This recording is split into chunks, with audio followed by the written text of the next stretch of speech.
আজিও মনত পৰে মোক সেই 5 বছৰ আগত কৰা ফোন কলটোৰ কথা।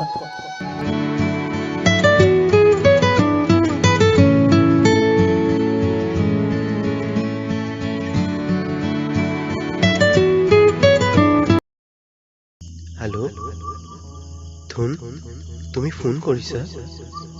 মই যে তোমাক নহয় কিমানবাৰ ফোন কৰিছো, হিচাপ নাই। আৰু কোৱাচোন ধুন।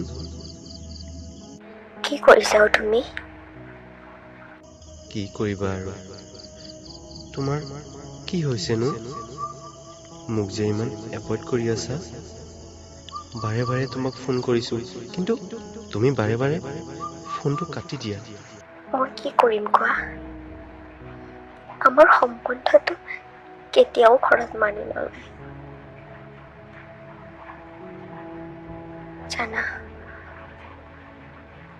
অহাকালি মোক চাবলৈ ল'ৰা এজন আহিব, গতিকে তুমি আৰু মোক প্লিজ পাহৰি যোৱা। কি কৈছা তুমি জানানে? মই তোমাক কেতিয়াও পাহৰিব নোৱাৰো ধুন। প্লিজ তেনেকুৱা নকৰিবাও। মোৰ এবাৰ অৱস্থাটোতো বুজিবলৈ চেষ্টা কৰা তুমি। প্লিজ ধুন, প্লিজ। মই আৰু একো বুজাব নোৱাৰো তোমাক। তুমি বহুত ভাল ছোৱালী পাবা। Please please leave me alone. ৰবাচোন, ফোনটো কাটি নিদিবা। তোমাক ক'বলৈ বহু কথা আছে ধুন। তোমাৰ লগত কথা গম পালে ঘৰত সহ্য কৰিব নোৱাৰে। তুমি নুবুজা কিয়? বাই। হেল্ল' ধুন,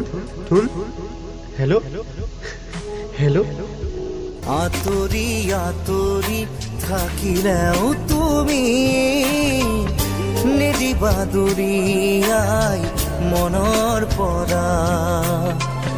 দূৰ দূৰণিত থাকিলেও তুমি পৃথক নকৰিবা জীৱনৰ পৰা।